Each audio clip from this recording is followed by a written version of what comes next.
Ya, kata Allah pertama, iza nudiya lis-salati mi yaumil jum'ah fas'au ila zikrillah. Apabila kamu dipanggil ya untuk salat di hari Jumat, maka bergegaslah, bersegeralah menuju Allah, tinggalkan segala bisnismu. Lalu kata Allah, fa iza qudiyatis shalah fantasiru fil ard wabtaghu min fadlillah. Bila salat sudah selesai kau kerjakan, maka bertebaranlah dan carilah karunia Allah. Coba perhatikan ya, mencari karunia Allah itu setelah salat. Salat dulu. Kenapa salat dulu? Tenangkan hati dulu. Kalau hati sudah tenang, itu pintu-pintu rezeki akan tampak terbuka. Mengurai rahasia Al-Quran melalui makna dan mabna.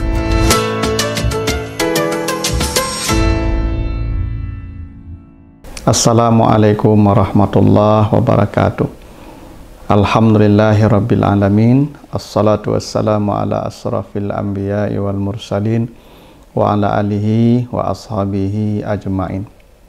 Para pemirsa program Makna dan Mabna yang dimuliakan Allah, kembali kita lanjutkan kajian kita tentang bangunan kata dan struktur kalimat di dalam Al-Quran, serta pesan dan makna di balik bangunan dan struktur kata dan kalimat di dalam ayat-ayatnya tersebut. Kali ini kita akan bahas surat Al-Jumu'ah ayat yang ke-9 sampai ayat yang ke-11. A'udzubillahi minasyaitonirrajim. Ya ayyuhallazina amanu iza nudiya lis-salati mi yaumil jumu'ah fas'au ila zikrillah wa zarul bai'. Zalikum khairul lakum in kuntum ta'lamun. Fa iza qudiyatis salatu fantashiru fil ardi wabtaghu min fadlillahi wazkurullaha katsiran la'allakum tuflihun. Wa iza ra'au tijaratan aw lahwan infaddu ilaiha wa tarakuka qa'ima qul ma indallahi khairun minal lahwi wa minat tijarah wallahu khairur razikin. Hai orang-orang yang beriman, apabila kamu dipanggil untuk salat di hari Jumat, maka bersegeralah menuju Allah dan tinggalkanlah segala bentuk bisnismu. Itulah yang lebih baik bagimu jika kamu mengetahui. Maka apabila telah selesai salat dikerjakan, maka bertebarlah di muka bumi dan carilah karunia Allah dan ingatlah Allah banyak-banyak. Mudah-mudahan kamu beruntung. Dan apabila kamu melihat tijarah, perniagaan atau lahwan, permainan, kamu bergegas menujunya dan meninggalkan engkau, maksudnya Nabi Muhammad, dalam keadaan berdiri khutbah. Katakanlah kepada mereka, apa yang ada di sisi Allah dari pahala lebih baik daripada permainan dan bisnis itu. Dan Allah sebaik-baik zat yang memberi rezeki. Itulah artinya surah Al-Jumu'ah ayat 9 sampai dengan 11. Jadi ini ayat menjelaskan tentang perkara ibadah di hari Jumat. Ya, kata Allah pertama, iza nudiya lis-salati mi yaumil jum'ah fas'au ila zikrillah. Apabila kamu dipanggil ya untuk salat di hari Jumat, maka bergegaslah, bersegeralah menuju Allah, tinggalkan segala bisnismu. Perhatikan bentuk dan struktur kalimatnya. Iza nudiya lis-salati mi yaumil jum'ah. Apabila kamu dipanggil beribadah di hari Jumat. Di hari Jumat itu menggunakan pola ya huruf jar min yaumil jum'ah. Allah tidak berkata yaumal jum'ah dalam bentuk zaraf namanya. Sama artinya. Yaumal jum'ah. Sama. Allah tidak berkata iza nudiya lis-salati yaumal jum'ah. Boleh. Ya, secara struktur itu boleh, sah. Atau pakai fi. Iza nudiya lis-salati fi yaumil jum'ah. Boleh. Tapi akan berbeda maknanya yaumal jum'ah, fi yaumil jum'ah, dan min yaumi al-jum'ah. Apa bedanya?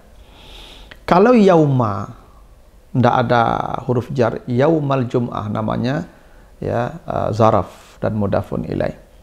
Yaumal jum'ah itu artinya waktunya 12 jam.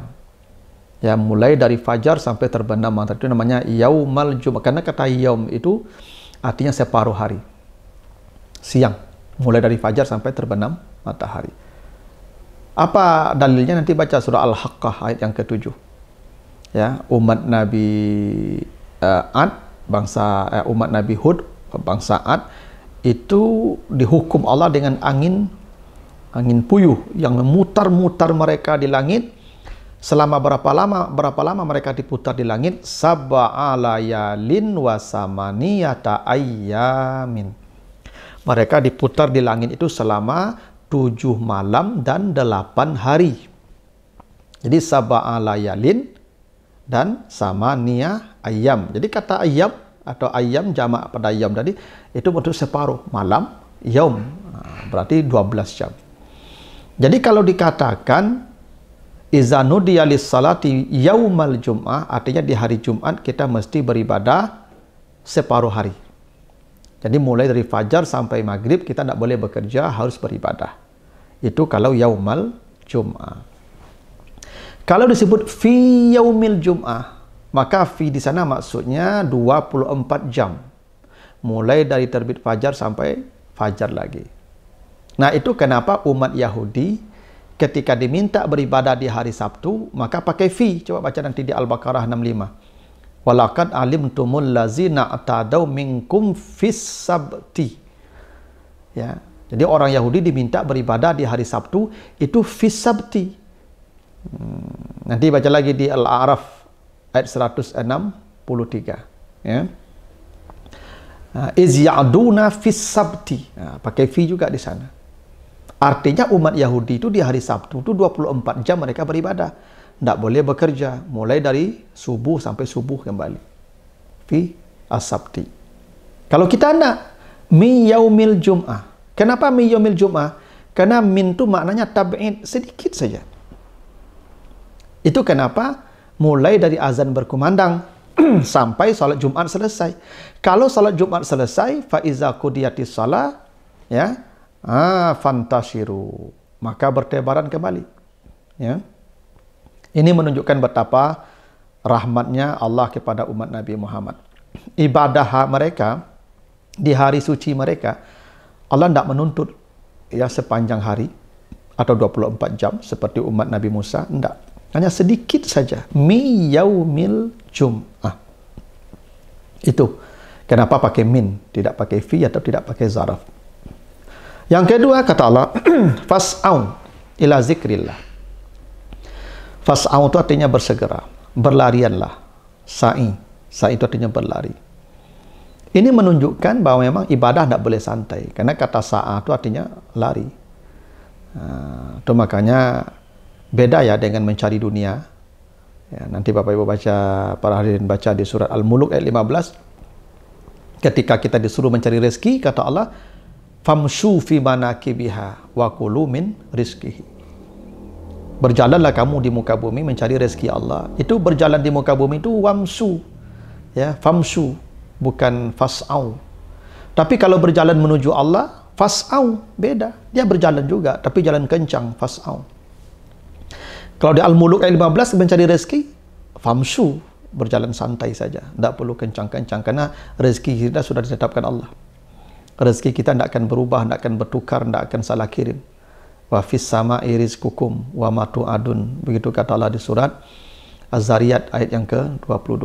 Bahwa rezeki kita ini sudah ditetapkan Allah. Ya, kalau di surat Az-Zukhruf kata Allah, nahnu qasamna bainahum ma'isyatahum fil hayatid dunya. Memang kehidupan dunia sudah dibagi-bagi Allah, dan pembagian Allah tidak ada yang tidak akan meleset, ya akan datang semua yang dibagikan Allah. Karena itu mencari rezeki famshu, tapi mencari karunia Allah, mencari pahala ibadah, fas'au ila zikrillah, bersegera, berlarian, ya, wazarul bayi, tinggalkan semua bisnismu. Lalu kata Allah, fa iza qudiyatis shalah fantasiru fil ard wabtaghu min fadlillah. Bila salat sudah selesai kau kerjakan, maka bertebaranlah dan carilah karunia Allah. Coba perhatikan ya, mencari karunia Allah itu setelah salat. Salat dulu. Kenapa salat dulu? Tenangkan hati dulu. Kalau hati sudah tenang, itu pintu-pintu rezeki akan tampak terbuka. Nah, mencari rezeki itu fantashiru wabtaghu. Ini mazid 2 huruf namanya. Fantasiru itu mazid 2 huruf. Dari kata nasyar. Nasar itu bertebaran. Kalau intasyar itu bertebarannya sungguh-sungguh. Maknanya takalluf. Begitu juga wabtahu. Allah tidak mengatakan wabghu. Tidak. Dan ada dalam Al-Quran misalnya wala tabghil fasada fil ard. Itu tidak wala tabtaghi tapi wabghi. Allah tidak mengatakan wabghu wansyuru. Tidak. Fantashiru wabtahu. Ini menunjukkan makna takalluf. Karena mazid 2 huruf itu menunjukkan makna takalluf. Sungguh-sungguh. Jadi kalau kita bekerja dalam urusan dunia, selesai salat, jangan bekerja itu asal jadi. Sungguh-sungguh, maksimal. Karena kata Nabi yang paling dicintai Allah itu adalah hamba yang bila bekerja, iza amila amalan, ayutskinah. Dia melakukannya secara sempurna. Itu paling dicintai oleh Allah. Walaupun kita ya tidak boleh ambisi, tapi tetap juga serius. Makanya mencari rezeki tadi min fadlillah. Allah tidak mengatakan wabtaghu fadlallah. Tidak, Allah tidak mengatakan wabtaghu fadlallah. Tidak. Allah mengatakan wabtaghu min fadlillah. Pakai min ya. Min itu maknanya tab'id. Sebagian. Tidak semuanya kita cari, sebagian. Kalau sudah dapat, sudah selesai. Makanya di ujungnya la'allakum tuflihun. Kamu pasti sukses. Kamu pasti bahagia. Kalau mencari karunia-Nya min fadlih, sebagian. Karena kita tidak boleh ambisi. Karena ambisi terhadap dunia itu akan mencelakakan kita. Makanya Nabi Adam celaka. Nanti baca di Taha itu. Ya, ayat 120. Fawaswasa ilahi syaitan qala ya Adam hal adulluka ala syajaratil khuldi wa mulkin la yabla. Ambisi ini dua ini.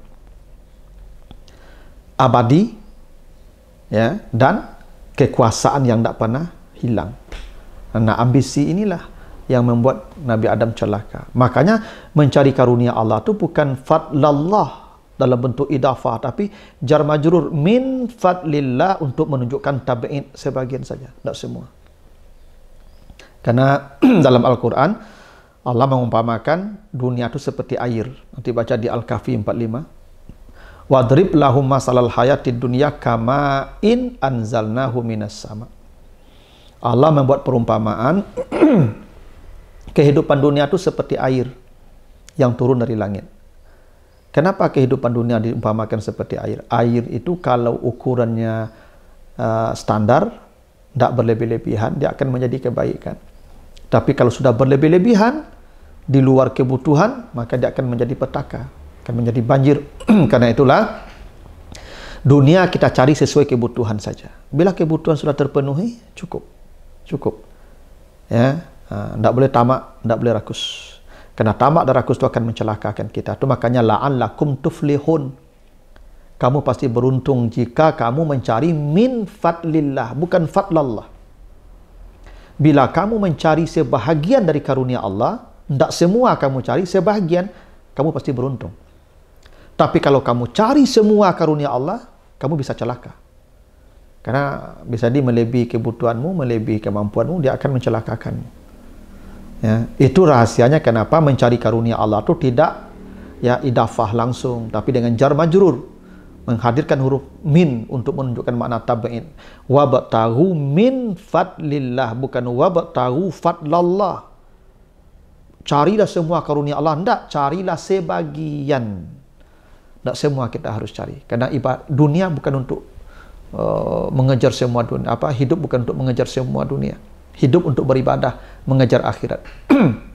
Kalau sudah dapat dunia, jadikan itu sarana menjadikan hidup bahagia di akhirat. Itu makanya kata Allah, wabtaghi fima atakallahu daral akhirah. Carilah akhirat dengan dunia yang kau sudah dapatkan.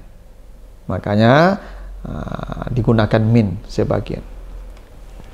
Lalu kata Allah, wa iza ra'au tijaratan aw lahwan, bila mereka melihat perdagangan atau permainan, mereka meninggalkanmu, mereka lari. Ya, sedang kamu berkhutbah, kamu berdiri. Katakan apa yang di sisi Allah lebih baik daripada permainan dan perdagangan. Ini ceritanya di suatu ketika Nabi sedang berkhutbah di hari Jumat. Datanglah rombongan kafilah dagang dari Syam dan barang dagangnya dibutuhkan oleh penduduk Madinah. Maka sebagian bersegera menuju itu, takut tidak dapat bagian. Dan diceritakan dalam sebagian itu ibu-ibu, para wanita yang lari itu sebagian. Nah, karena sejak saat itulah wanita tidak dianjurkan lagi salat Jumat. Ya. Tapi apapun perbedaannya, apakah ini laki-laki atau perempuan, yang jelas Nabi sedang berkhutbah ditinggalkan sahabat karena tergiur oleh tijarah, untung yang besar, kebutuhan-kebutuhan pokok, maka mereka meninggalkan Nabi sedang berkhutbah. Nah, kata Allah, katakan ya bahwa pahala di sisi Allah itu jauh lebih hebat daripada permainan dan perdagangan. Coba perhatikan redaksinya ya. Pertama, iza ra'au tijaratan aw lahwan. Didahulukan perdagangan daripada lahwan ketika konteksnya mereka lari meninggalkan Nabi sedang berkhutbah. Jadi ketika mereka sedang beribadah, datang perdagangan, mereka lari. Nah, kata tijarah didahulukan daripada kata lahwan. Tapi ketika dikatakan ma indallahi khairun minal lahwi wa minat tijarah, itu lahwinya dahulu daripada tijarah. Allah nak mengatakan ma indallahi khairun minan tijarah wa minal lahwi. Sebagaimana tijarah dahulu daripada lahwi pada awal ayat. Kenapa begitu? Kenapa ketika meninggalkan ibadah tijarah dahulu daripada lahun? Karena tijarah ini lebih bernilai daripada lahun. Ya. Karena tijarah ini terkait dengan keuntungan. Ya, sementara lahun kesenangan. Maka hal yang bersifat keuntungan lebih kuat daya tariknya untuk meninggalkan ibadah daripada hal yang sifatnya hanya kesenangan, main-main. Nah, ini keuntungan nih. Maka tarikan yang sifatnya keuntungan lebih kuat untuk manusia lalai dari ibadah daripada yang sifatnya permainan. Tapi ketika dikatakan pahala lebih baik daripada lahun dan tijarah, lahunnya dulu. Kenapa? Karena tijarah tidak semua orang punya. Tapi yang menyenangkan orang banyak punya. Semua orang bisa punya. Maka yang lebih baik itu dibandingkan dengan yang semua orang punya. Dan yang semua orang punya itu adalah lahun. Karena bisnis tijarah tidak semua orang punya. Kalau dikatakan minat tijarah wa minal lahwi, ya yang tidak punya tijarah, gimana membandingkannya? Tapi kalau lahun semua punya. Hal-hal yang menyenangkan semua orang kan punya. Ada yang menyenangkan itu mungkin teman, ada yang menyenangkan mungkin anak, ada yang menyenangkan mungkin pasangan, ada yang menyenangkan mungkin harta, ada yang menyenangkan mungkin kendaraan atau rumah. Semua yang menyenangkan pahala di sisi Allah lebih baik. Dan itu lebih pas ketimbang mendahulukan tijarah karena tidak semua orang punya. Nah, itulah ya di antara pesan dan makna yang disebutkan Allah di surat Al-Jumu'ah ayat 9 sampai dengan ayat yang ke-11. Mudah-mudahan ada manfaatnya. Lebih kurang mohon maaf. Wassalamualaikum warahmatullahi wabarakatuh.